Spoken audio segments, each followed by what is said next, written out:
श्री नारायण कवचम। प्रेमीजनों, आज हम आपके सामने भगवान श्री नारायण का कवच प्रस्तुत करने जा रहे हैं, जिसके श्रवण या पठन मात्र से ही मनुष्य के जीवन के कठिन से कठिन कार्य बड़ी सरलता से संपन्न हो जाते हैं। जीवन की समस्त कष्ट व बाधाएं दूर हो जाती हैं और इस श्री नारायण के कवच के प्रभाव से आपका जीवन सुखमय, शांतिमय और धन धान्य से भरपूर हो जाता है। तो आइए हम श्रीमद् भागवत में वर्णित श्री नारायण कवच का पाठ करते हैं। अथ श्री नारायण कवच। राजोवाच यया गुप्त सहस्राक्षः सवाहन रिपुसैनिकान् क्रीडन्निव विनिर्जित्य त्रिलोक्या बभुजे श्रियं भगवस्तन्ममाख्याहि वर्म नारायणात्मकं कथः ततायिनः शत्रून् येन गुप्तो जयन्मृधे। श्रीशुक उवाच वृतः पुरोहितस्त्वाष्ट्रो महेन्द्रायानुपृच्छते नारायणाख्यं वर्माः तदिहैकमनः शृणु। विश्वरूप उवाच धौताङ्घ्रिपाणिराचम्य सपवित्रौदङ्मुखः कृतस्त्वाङ्गकरन्यासो मन्त्राभ्यां वाग्यतः शुचिः। नारायणमयं वर्म संह्योदभयागते पादयोर्जानुरुद्वोर्ध रुदरे हृद्यथोरसे मुखे शिरस्यानुपूर्वादो कारादिनी विन्यसेत्। ॐ नमो नारायणायति विपर्ययमथापि वा करं न्यासं ततः कुर्यात् द्वादशाक्षरविद्यया प्रणवादीयकारान्त मङ्गुल्यङ्गुष्ठपर्वसु न्यसेदृदय ओङ्कारं विकारमनुमूर्धनि साकारं तु भ्रुवोर्मध्ये आकारं शिखया दशेत्। वेकारं नेत्रयोर्जुञ्जा ओङ्कारं सर्वसन्धिषु मकारं मस्त्रमिहुदिक्षि मन्त्रमूर्धिर्भवेदबुधः। सविर्गसङ्गफलन्तं तत्सर्वदिक्षु विनिर्देशे ॐ विष्णवे नमः इति। आत्मानं परमं ध्यायेत् ध्येयं षट्शक्तिर्भिर्युतं विद्या तेजस्तपो मूर्तिं मिमं मन्त्रमुदाहरेत्। ॐ हरिविर्दध्यानं मम सर्वरक्षां नस्ताङ्गगृहे पद्मः पतेङ्गदष्टो दरारिचर्माशिगदेषु च पाषाणदधानोष्टगुणोष्टबाहुः जलेषु मा रक्षतुमर्त्यमूर्ति यार्दो गणेभ्यो वरुणस्य पाशात् स्थलेषु माया वटुवा मनोव्यात् त्रिविक्रमः खेवतु विश्वरूपः दुर्गष्ट्वटव्याजिमुखादिषु प्रभु पाया नृसिंहो सुरयूथपारिः विमुच्यतो यस्य महाटहासं दिशो विनेदुर्यपतंश्च गर्भः रक्षत्वशो माध्वनियज्ञकल्पः स्वदंष्टयोन्नीतधरो वराहः रामोद्रिकूटे स्वथद्विप्रवासे सलक्ष्मणोऽव्याभरताग्रजोऽस्मान् मामोग्रधर्मादखिलात् प्रामात् नारायणः पातु नरश्च हासात् दत्तस्तयोगादथ योगनाथः पायाद्गुणेशः कपिलः कर्मबन्धनात् सनत्कुमारोऽवतु कामदेवार्ध यशीर्षामापथि देवहेलनात् देवर्षिवर्यः पुरुषार्चनान्त कुर्मो हरिर्मां निरयादशेषात् धन्वन्तरिर्भगवान् पार्थपथ्याद् द्वन्द्वाद्भयादृशभो निर्जितात्मा यज्ञश्च लोकादवतात् जनान्तात् बलो गणात् क्रोधवशादहीन्द्रः द्वैपायनो भगवान् प्रबोधात् बुद्धस्तु पाखण्डगणात् प्रमादात् कल्किः कले कालमलात् प्रयातु धर्मावनायोरुकृतावतारः मां केशवो गदया प्रतारभ्यात् गोविन्द आसङ्गवमाप्तवेणुः नारायणप्राण उदात्तशक्तिः मर्धन्दिने विष्णुररीन्द्रपाणिः देवोपराह्ने मधुहो ग्रधन्वा सायं त्रिधामावतु माधवो मां दोषे हृषिकेश उदार्धरात्रे निशीथ एकोऽवतु पद्मनाभः श्रीवत्सधामा पररात्र ईशः प्रत्यूष ईशोऽसिधरो जनार्दनः दामोदरो व्यादनुसन्ध्य प्रभाते विश्वेश्वरो भगवान् कालमूर्तिः चक्रं युगान्ता नलतिग्ननेमि भ्रमत्समन्ताद् भगवत्प्रयुक्तं दन्दग्धिदन्दग्धरिसेनमासु कच्छं यथावत् सखो हुताशः गदे सनिस्पर्शन विमुस्फुलिङ्गे निष्पिण्ढि निष्पिण्ढजिदप्रियासि कुष्माण्डवैनायकयक्षरक्षो भूतग्रहाचूर्णचूर्णयारिन् त्वं यातु धान प्रमथ प्रेतमात्रे पिशाच विप्रग्रहघोरदृष्टिन् दरेन्द्रविद्रावकृष्टपूरितो भीमस्वनुर्हृदयानि कम्पयन् त्वन्तिग्मधारा शिवराशिसैन्य मीश प्रयुक्तो मम छिन्धि छिन्धि चर्मं च चन्द्र छायद्विषामन् द्विषामघोनां हरपापचक्षुषां यन्नो भयं ग्रहेभ्यो भूत् केतुभ्यो निभ्य एव च सरीसृपेभ्यो दंष्ट्रिभ्यो भूतेभ्यो होभ्य एव वा सर्वाण्येतानि भग्नाम रूपांस्त्रकीर्तिनाथ प्रयान्तु संक्षयं सद्यो येन श्रेयः प्रतीपकाः गरुडो भगवान् स्तोत्र तोभश्छन्दोमयः प्रभु रक्षत्वशेषः कृच्छेभ्यो विश्वक्सेनः स्वनामभिः सर्वापद्भ्यो हरे नाम रूपयानायुधानिनः बुद्धीन्द्रियमनः प्राणान् पान्तु पार्षदभूषणः यथा हि भगवानेव वस्तुतः सदसच्चयत् सत्यनानेन नः सर्वे यान्तु न समुमाद्रवाः यथैकात्म्यानुभावानां विकल्परहितः स्वयं भूषाणायुद्धलिङ्गाख्या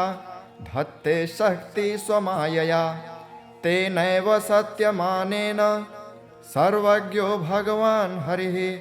पातु सर्वः स्वरूपैर्नः सदा सर्वत्र सर्वगः विदिक्षुः दिक्षुर्ध्वमनदः समान्ता दन्तर्बहिर्भगवान् नरसिंहः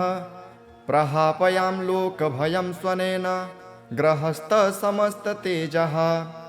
मघवन्निदमाख्यातं वर्मनारायणात्मकं विजयस्य जसाञ्जेन दंशितोऽसुरयूथपान् एतद्धारयमाणस्तु यं यं पश्यति चक्षुषा पदावां संस्पृशे सद्यः साध्वसात् स विमुच्यते न कुतश्चित् भयं तस्य विद्याधारयतो भवेत् राजदस्युग्रहादिभ्यो व्याघ्रादिभ्यश्च कर्हिचित् इमां विद्या पुरा कश्चित् कौशिको धारयन् द्विजः योगधारणयां स्वाङ्गं जाहो स मरुधन्वनि तस्योपरि विमानेन गन्धर्वपतिरेकदा ययौ चित्ररथः स्त्रीर्भिवृतो यत्र द्विजक्षयः गगनान्यपततः सद्यः स विमानो हवाक्स्थिरः स वालखिल्यवचनां दस्थिन्यादाय विस्मितः प्राच्यस्य प्राचि सरस्वत्यां स्नात्वा धाम स्वमन्वगात् श्रीशुक उवाच यः इदं शृणुयात् काले यो धारयति चादृतः नं नमस्यन्ति भूतानि मुच्यते सर्वतो भयात् एतां विद्यामधिगतो विश्वरूपाश्च कृतुः त्रैलोक्यलक्ष्मी बुभुजे विनिर्जित्य मृधेशुरान् राजोवाच यया गुप्तसहस्राक्षः सवाहन रिपुसैनिकान् क्रीडन्निव विनिर्जित्य त्रिलोक्या बभुजे श्रियं भगवस्तन्ममाख्याहि वर्म नारायणात्मकं कथः ततायिनः शत्रून् येन गुप्तो जयन्मृधे। श्रीशुक उवाच वृतः पुरोहितस्त्वाष्ट्रो महेन्द्रायानुपृच्छते नारायणाख्यं वर्माः तदिहैकमनः शृणु। विश्वरूप उवाच धौताङ्घ्रिपाणिराचम्य सपवित्रौदङ्मुखः कृतस्त्वाङ्गकरन्यासो मन्त्राभ्यां वाग्यतः शुचिः। नारायणमयं वर्म संह्योदभयागते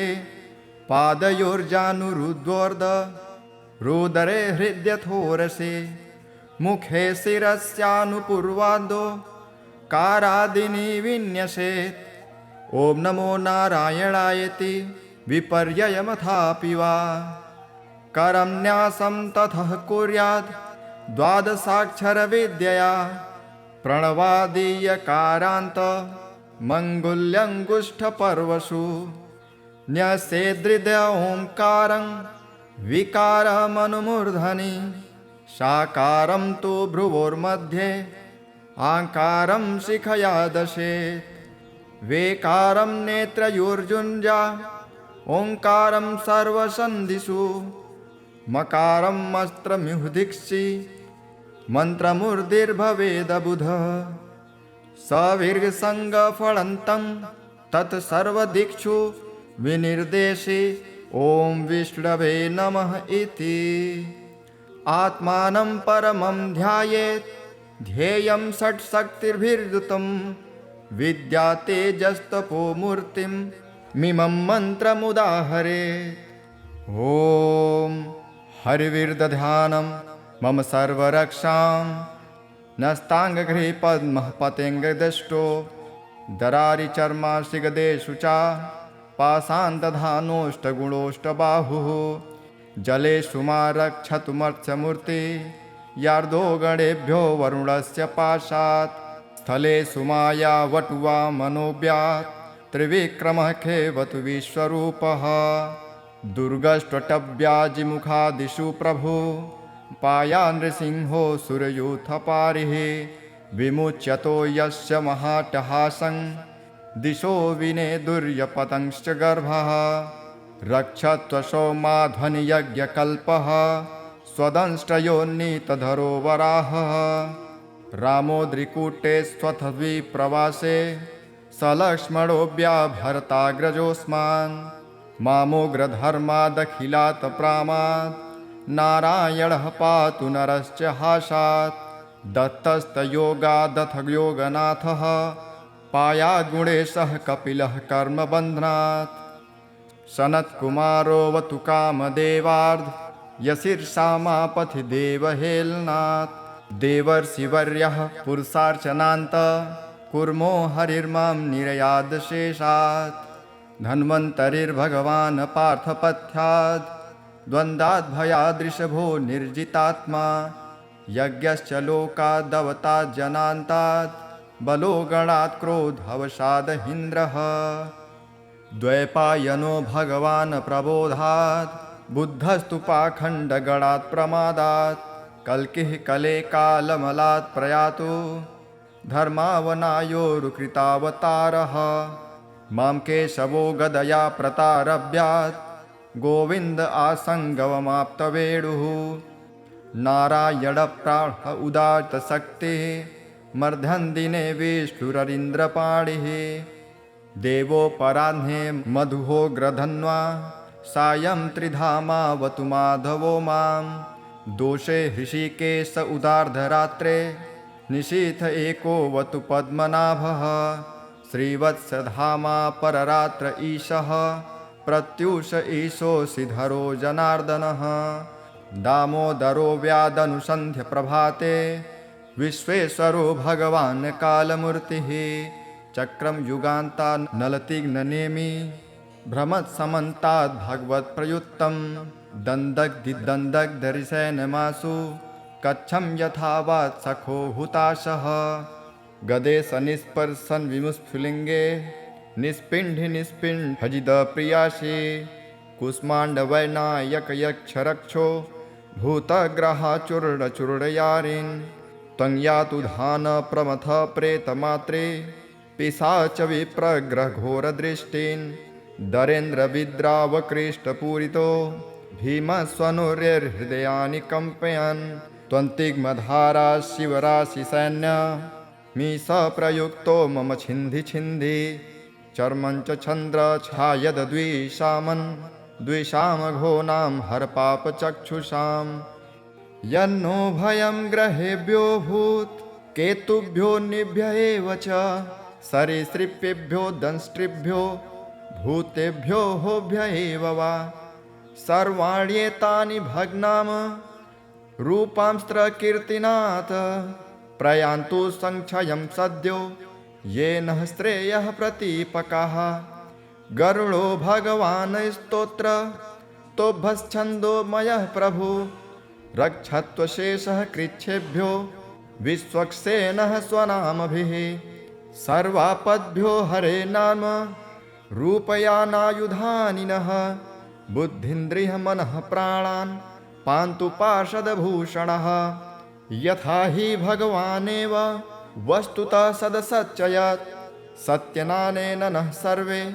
यान्तु न समुमाद्रवाः यथैकात्म्यानुभावानां विकल्परहितः स्वयं भूषाणायुद्धलिङ्गाख्या धत्ते शक्ति स्वमायया तेनैव सत्यमानेन सर्वज्ञो भगवान् हरिः पातु सर्वः स्वरूपैर्नः सदा सर्वत्र सर्वगः विदिक्षुः दिक्षुर्ध्वमनदः समान्ता दन्तर्बहिर्भगवान् नरसिंहः प्रहापयां लोकभयं स्वनेन ग्रहस्थसमस्ततेजः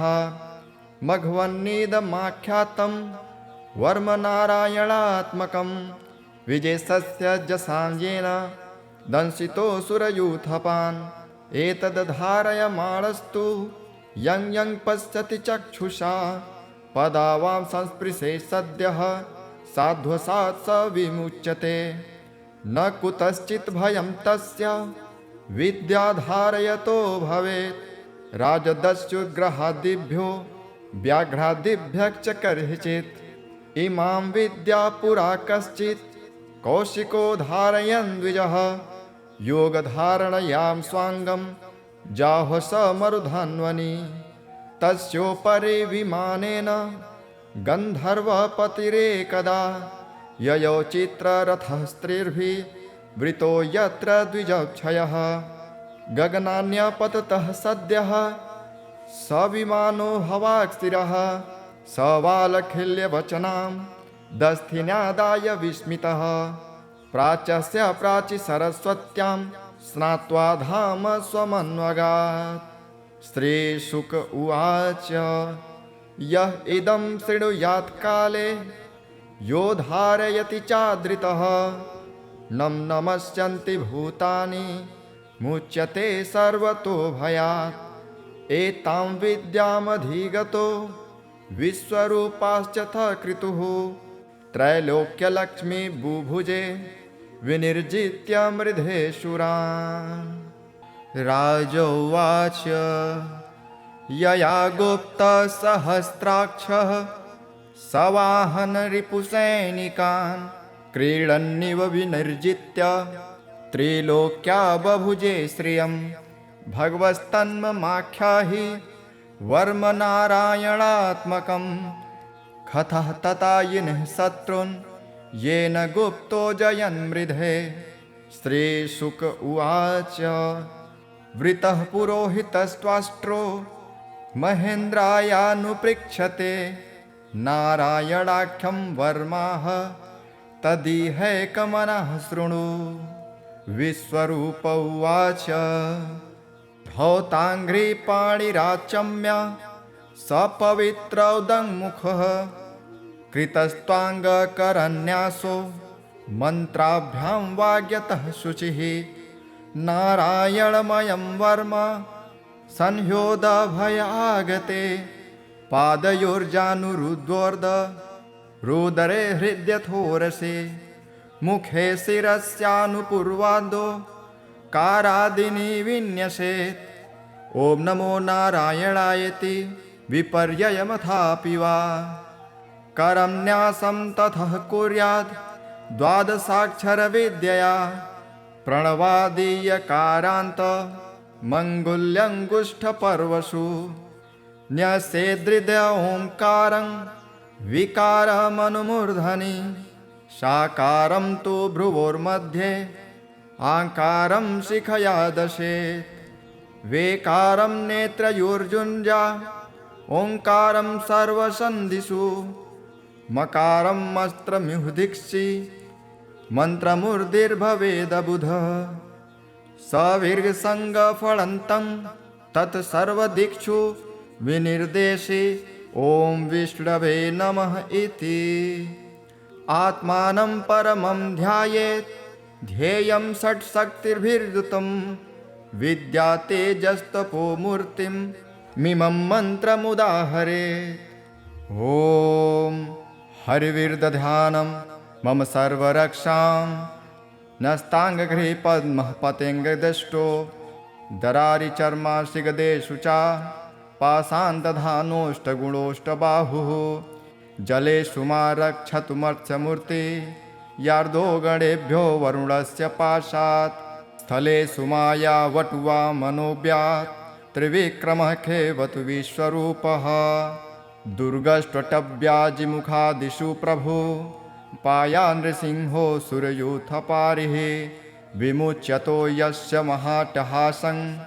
दिशो विनेदुर्यपतंश्च गर्भः रक्षत्वशो माध्वनियज्ञकल्पः स्वदंष्ट्रयोन्नीतधरो वराहः रामोद्रिकूटे स्वथद्विप्रवासे सलक्ष्मणोऽव्याभरताग्रजोऽस्मान् मामोग्रधर्मादखिलात् प्रामात् नारायणः पातु नरश्च हासात् दत्तस्तयोगादथ योगनाथः पायाद्गुणेशः कपिलः कर्मबन्धनात्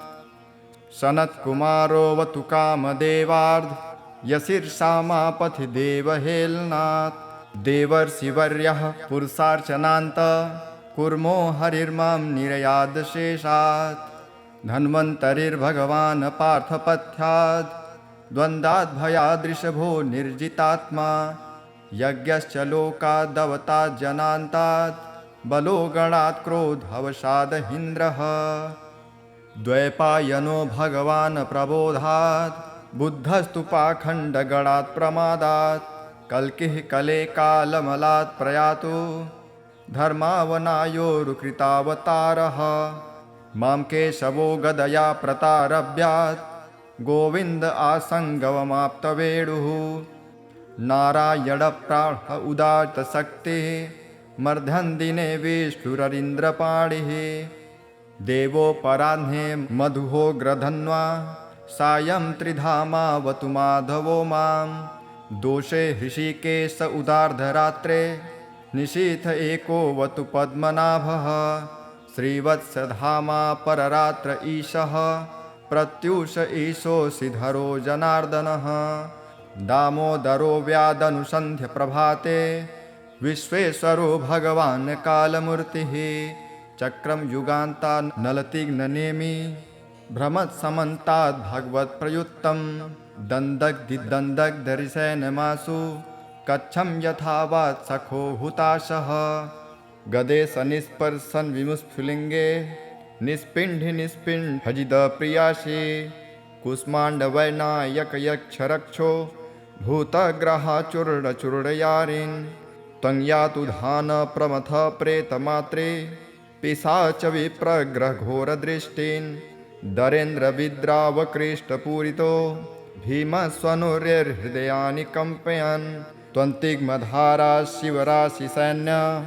मीशप्रयुक्तो मम छिन्धि छिन्धि चर्मं च छन्द्रछायद्विषामन् द्विषामघोनां हरपापचक्षुषां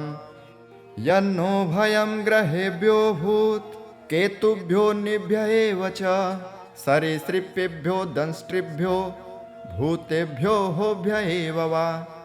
सर्वाण्येतानि भग्नाम रूपांस्त्रकीर्तिनाथ प्रयान्तु संक्षयं सद्यो येन श्रेयः प्रतीपकाः गरुडो भगवान् स्तोत्र तोभश्छन्दोमयः प्रभु रक्षत्वशेषः कृच्छेभ्यो विश्वक्सेनः स्वनामभिः सर्वापद्भ्यो हरे नाम रूपयानायुधानिनः बुद्धीन्द्रियमनः प्राणान् पान्तु पार्षदभूषणः यथा हि भगवानेव वस्तुतः सदसच्चयत् सत्यनानेन नः सर्वे यान्तु न समुमाद्रवाः यथैकात्म्यानुभावानां विकल्परहितः स्वयं भूषाणायुद्धलिङ्गाख्या धत्ते शक्ति स्वमायया तेनैव सत्यमानेन सर्वज्ञो भगवान् हरिः पातु सर्वः स्वरूपैर्नः सदा सर्वत्र सर्वगः विदिक्षुः दिक्षुर्ध्वमनदः समान्ता दन्तर्बहिर्भगवान् नरसिंहः प्रहापयां लोकभयं स्वनेन ग्रहस्थसमस्ततेजः मघवन्निदमाख्यातं वर्मनारायणात्मकं विजयस्य जसाञ्जेन दंशितोऽसुरयूथपान् एतद्धारयमाणस्तु यं यं पश्यति चक्षुषा पदावां संस्पृशे सद्यः साध्वसात् स विमुच्यते न कुतश्चित् भयं तस्य विद्याधारयतो भवेत् राजदस्युग्रहादिभ्यो व्याघ्रादिभ्यश्च कर्हिचित् इमां विद्या पुरा कश्चित् कौशिको धारयन् द्विजः योगधारणयां स्वाङ्गं जाहो स मरुधन्वनि तस्योपरि विमानेन गन्धर्वपतिरेकदा ययौ चित्ररथः स्त्रीर्भिः वृतो यत्र द्विजक्षयः गगनान्यपततः सद्यः स विमानो हवाक्स्थिरः स वालखिल्यवचनां दस्थिन्यादाय विस्मितः प्राच्यस्य प्राचि सरस्वत्यां स्नात्वा धाम स्वमन्वगात् श्रीशुक उवाच यः इदं शृणुयात् काले यो धारयति चादृतः नं नमस्यन्ति भूतानि मुच्यते सर्वतो भयात् एतां विद्यामधिगतो विश्वरूपाश्च कृतुः त्रैलोक्यलक्ष्मी बुभुजे विनिर्जित्य मृधेशुरान् राजोवाच यया गुप्तसहस्राक्षः सवाहन रिपुसैनिकान् क्रीडन्निव विनिर्जित्य त्रिलोक्या बभुजे श्रियं भगवस्तन्ममाख्याहि वर्मनारायणात्मकं कथः तथा यिनः शत्रून् येन गुप्तो जयन्मृधे श्रीशुक उवाच वृतः पुरोहितस्त्वाष्ट्रो महेन्द्रायानुपृच्छते नारायणाख्यं वर्माः तदिहैकमनः शृणु विश्वरूप उवाच धौताङ्घ्रिपाणिराचम्य सपवित्रौदङ्मुखः कृतस्त्वाङ्गकरन्यासो मन्त्राभ्यां वाग्यतः शुचिः नारायणमयं वर्म संह्योदभयागते पादयोर्जानुरुद्वोर्ध रुदरे हृद्यथोरसे मुखे शिरस्यानुपूर्वादो कारादिनी विन्यसेत् ॐ नमो नारायणायति विपर्ययमथापि वा करं न्यासं ततः कुर्यात् द्वादशाक्षरविद्यया प्रणवादीयकारान्त मङ्गुल्यङ्गुष्ठपर्वसु न्यसेदृद ओङ्कारं विकारमनुमूर्धनि साकारं तु भ्रुवोर्मध्ये आकारं शिखया दशेत् वेकारं नेत्रयोर्जुञ्जा ओंकारं सर्वसन्धिषु मकारं अस्त्रमिहुदीक्षि मन्त्रमूर्तिर्भवेदबुधः सविर्गसङ्गफलन्तं तत्सर्वदिक्षु विनिर्देशे ॐ विष्णवे नमः इति आत्मानं परमं ध्यायेत् ध्येयं षट्शक्तिर्भिर्युतं विद्या तेजस्तपो मूर्तिं मिमं मन्त्रमुदाहरेत् ॐ हरिविर्दध्यानं मम सर्वरक्षां नस्ताङ्गगृहे पद्मः पतेङ्गदष्टो दरारिचर्माशिगदेषु च पाषाणदधानोष्टगुणोष्टबाहुः जलेषु मा रक्षतुमर्त्यमूर्ति यार्दो गणेभ्यो वरुणस्य पाशात् स्थलेषु माया वटुवा मनोव्यात् त्रिविक्रमः खेवतु विश्वरूपः दुर्गष्ट्वटव्याजिमुखादिषु प्रभु पाया नृसिंहो सुरयूथपारिः विमुच्यतो यस्य महाटहासं दिशो विनेदुर्यपतंश्च गर्भः रक्षत्वशो माध्वनियज्ञकल्पः स्वदंष्ट्रयोन्नीतधरो वराहः रामोद्रिकूटे स्वथद्विप्रवासे सलक्ष्मणोऽव्याभरताग्रजोऽस्मान् मामोग्रधर्मादखिलात् प्रामात् नारायणः पातु नरश्च हासात् दत्तस्तयोगादथ योगनाथः पायाद्गुणेशः कपिलः कर्मबन्धनात् सनत्कुमारोऽवतु कामदेवार्ध यशीर्षामापथि देवहेलनात् देवर्षिवर्यः पुरुषार्चनान्त कुर्मो हरिर्मां निरयादशेषात् धन्वन्तरिर्भगवान् पार्थपथ्याद् द्वन्द्वाद्भयादृशभो निर्जितात्मा यज्ञश्च लोकादवतात् जनान्तात् बलो गणात् क्रोधवशादहीन्द्रः द्वैपायनो भगवान् प्रबोधात् बुद्धस्तु पाखण्डगणात् प्रमादात् कल्किः कले कालमलात् प्रयातु धर्मावनायोरुकृतावतारः मां केशवो गदया प्रतारभ्यात् गोविन्द आसङ्गवमाप्तवेणुः नारायणप्राण उदात्तशक्तिः मर्धन्दिने विष्णुररीन्द्रपाणिः देवोपराह्ने मधुहोग्रधन्वा सायं त्रिधामावतु माधवो मां दोषे हृषिकेश उदार्धरात्रे निशीथ एकोऽवतु पद्मनाभः श्रीवत्सधामा पररात्र ईशः प्रत्यूष ईशोऽसिधरो जनार्दनः दामोदरो व्यादनुसन्ध्य प्रभाते विश्वेश्वरो भगवान् कालमूर्तिः चक्रं युगान्ता नलतिग्ननेमि भ्रमत्समन्ताद् भगवत्प्रयुक्तं दन्दग्धिदन्दग्धरिसेनमासु कच्छं यथावात् सखो हुताशः गदे सनिस्पर्शन विमुस्फुलिङ्गे निष्पिण्ढि निष्पिण्ढजिदप्रियासि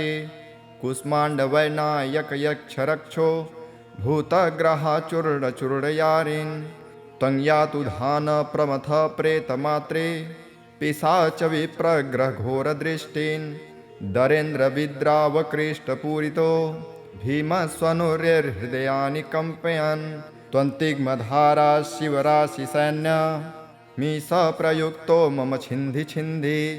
चर्मं च छन्द्रछायद्विषामन् द्विषामघोनां हरपापचक्षुषां यन्नो भयं ग्रहेभ्यो भूत् केतुभ्यो निभ्य एव च सरीसृपेभ्यो दंष्ट्रिभ्यो भूतेभ्यो होभ्य एव वा सर्वाण्येतानि भग्नाम रूपांस्त्रकीर्तिनाथ प्रयान्तु संक्षयं सद्यो येन श्रेयः प्रतीपकः गरुडो भगवान् स्तोत्र तोभश्छन्दोमयः प्रभु रक्षत्वशेषः कृच्छेभ्यो विश्वक्सेनः स्वनामभिः सर्वापद्भ्यो हरे नाम रूपयानायुधानिनः बुद्धीन्द्रियमनः प्राणान् पान्तु पार्षदभूषणः यथा हि भगवानेव वस्तुतः सदसच्चयत् सत्यनानेन नः सर्वे यान्तु न समुमाद्रवाः यथैकात्म्यानुभावानां विकल्परहितः स्वयं भूषाणायुद्धलिङ्गाख्या धत्ते शक्ति स्वमायया तेनैव सत्यमानेन सर्वज्ञो भगवान् हरिः पातु सर्वः स्वरूपैर्नः सदा सर्वत्र सर्वगः विदिक्षुः दिक्षुर्ध्वमनदः समान्ता दन्तर्बहिर्भगवान् नरसिंहः प्रहापयां लोकभयं स्वनेन ग्रहस्थसमस्ततेजः मघवन्निदमाख्यातं वर्मनारायणात्मकं विजयस्य जसाञ्जेन दंशितोऽसुरयूथपान् एतद्धारयमाणस्तु यं यं पश्यति चक्षुषा पदावां संस्पृशे सद्यः साध्वसात् स विमुच्यते न कुतश्चित् भयं तस्य विद्याधारयतो भवेत् राजदस्युग्रहादिभ्यो व्याघ्रादिभ्यश्च कर्हिचित् इमां विद्या पुरा कश्चित् कौशिको धारयन् द्विजः योगधारणयां स्वाङ्गं जाहो स मरुधन्वनि तस्योपरि विमानेन गन्धर्वपतिरेकदा ययौ चित्ररथः स्त्रीर्भिः वृतो यत्र द्विजक्षयः गगनान्यपततः सद्यः स विमानो हवाक्स्थिरः स वालखिल्यवचनां दस्थिन्यादाय विस्मितः प्राच्यस्य प्राचि सरस्वत्यां स्नात्वा धाम स्वमन्वगात् श्रीशुक उवाच यः इदं शृणुयात् काले यो धारयति चादृतः नं नमस्यन्ति भूतानि मुच्यते सर्वतो भयात् एतां विद्यामधिगतो विश्वरूपाश्च कृतुः त्रैलोक्यलक्ष्मी बुभुजे विनिर्जित्य मृधेशुरान् राजोवाच यया गुप्तसहस्राक्षः सवाहनरिपुसैनिकान् क्रीडन्निव विनिर्जित्य त्रिलोक्या बभुजे श्रियं भगवस्तन्ममाख्याहि वर्मनारायणात्मकं कथः तथा यिनः शत्रून् येन गुप्तो जयन्मृधे श्रीशुक उवाच वृतः पुरोहितस्त्वाष्ट्रो महेन्द्रायानुपृच्छते नारायणाख्यं वर्माः तदिहैकमनः शृणु विश्वरूप उवाच धौताङ्घ्रिपाणिराचम्य सपवित्रौदङ्मुखः कृतस्त्वाङ्गकरन्यासो मन्त्राभ्यां वाग्यतः शुचिः नारायणमयं वर्म संह्योदभयागते पादयोर्जानुरुद्वोर्ध रुदरे हृद्यथोरसे मुखे शिरस्यानुपूर्वादो कारादिनि विन्यसेत् ॐ नमो नारायणायति विपर्ययमथापि वा करं न्यासं ततः कुर्यात् द्वादशाक्षरविद्यया प्रणवादीयकारान्त मङ्गुल्यङ्गुष्ठपर्वसु न्यसेदृद ओङ्कारं विकारमनुमूर्धनि साकारं तु भ्रुवोर्मध्ये आकारं शिखया दशेत् वेकारं नेत्रयोर्जुञ्जा ओङ्कारं सर्वसन्धिषु मकारं मस्त्रमिहुदिक्षि मन्त्रमूर्धिर्भवेदबुधः सविर्गसङ्गफलन्तं तत्सर्वदिक्षु विनिर्देशे ॐ विष्णवे नमः इति आत्मानं परमं ध्यायेत् ध्येयं षट्शक्तिर्भिर्युतं विद्या तेजस्तपो मूर्तिं मिमं मन्त्रमुदाहरेत् ॐ हरिविर्दध्यानं मम सर्वरक्षां नस्ताङ्गगृहे पद्मः पतेङ्गदष्टो दरारिचर्माशिगदेषु च पाषाणदधानोष्टगुणोष्टबाहुः जलेषु मा रक्षतु मत्स्यमूर्ति यार्दो गणेभ्यो वरुणस्य पाशात् स्थले सुमाया वटुवा मनोव्यात् त्रिविक्रमः खेवतु विश्वरूपः दुर्गष्ट्वटव्याजिमुखादिषु प्रभु पाया नृसिंहो सुरयूथपारिः विमुच्यतो यस्य महाटहासं दिशो विनेदुर्यपतंश्च गर्भः रक्षत्वशो माध्वनियज्ञकल्पः स्वदंष्ट्रयोन्नीतधरो वराहः रामोद्रिकूटे स्वथद्विप्रवासे सलक्ष्मणोऽव्याभरताग्रजोऽस्मान् मामोग्रधर्मादखिलात् प्रामात् नारायणः पातु नरश्च हासात् दत्तस्तयोगादथ योगनाथः पायाद्गुणेशः कपिलः कर्मबन्धनात् सनत्कुमारोऽवतु कामदेवार्ध यशीर्षामापथि देवहेलनात् देवर्षिवर्यः पुरुषार्चनान्त कुर्मो हरिर्मां निरयादशेषात् धन्वन्तरिर्भगवान् पार्थपथ्याद् द्वन्द्वाद्भयादृशभो निर्जितात्मा यज्ञश्च लोकादवतात् जनान्तात् बलो गणात् क्रोधवशादहीन्द्रः द्वैपायनो भगवान् प्रबोधात् बुद्धस्तु पाखण्डगणात् प्रमादात् कल्किः कले कालमलात् प्रयातु धर्मावनायोरुकृतावतारः मां केशवो गदया प्रतारभ्यात् गोविन्द आसङ्गवमाप्तवेणुः नारायणप्राण उदात्तशक्तिः मर्धन्दिने विष्णुररीन्द्रपाणिः देवोपराह्ने मधुहोग्रधन्वा सायं त्रिधामावतु माधवो मां दोषे हृषिकेश उदार्धरात्रे निशीथ एकोऽवतु पद्मनाभः श्रीवत्सधामा पररात्र ईशः प्रत्यूष ईशोऽसिधरो जनार्दनः दामोदरो व्यादनुसन्ध्य प्रभाते विश्वेश्वरो भगवान् कालमूर्तिः चक्रं युगान्ता नलतिग्ननेमि भ्रमत्समन्ताद् भगवत्प्रयुक्तं दन्दग्धिदन्दग्धरिसेनमासु कच्छं यथावात् सखो हुताशः गदे सनिस्पर्शन विमुस्फुलिङ्गे निस्पिण्ढि निस्पिण्ढजिदप्रियासि कुष्माण्डवैनायकयक्षरक्षो भूतग्रहाचूर्णचूर्णयारिन् त्वं यातु धान प्रमथ प्रेतमात्रे पिशाच विप्रग्रहघोरदृष्टिन् दरेन्द्रविद्रावकृष्टपूरितो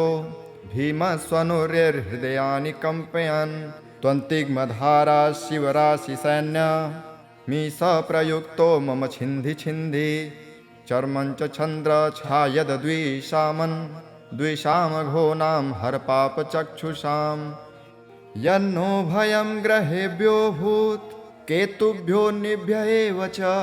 सरीसृपेभ्यो दंष्ट्रिभ्यो भूतेभ्यो होभ्य एव वा सर्वाण्येतानि भग्नाम रूपांस्त्रकीर्तिनाथ प्रयान्तु संक्षयं सद्यो येन श्रेयः प्रतीपकाः गरुडो भगवान् स्तोत्र तोभश्छन्दोमयः प्रभु रक्षत्वशेषः कृच्छेभ्यो विश्वक्सेनः स्वनामभिः सर्वापद्भ्यो हरे नाम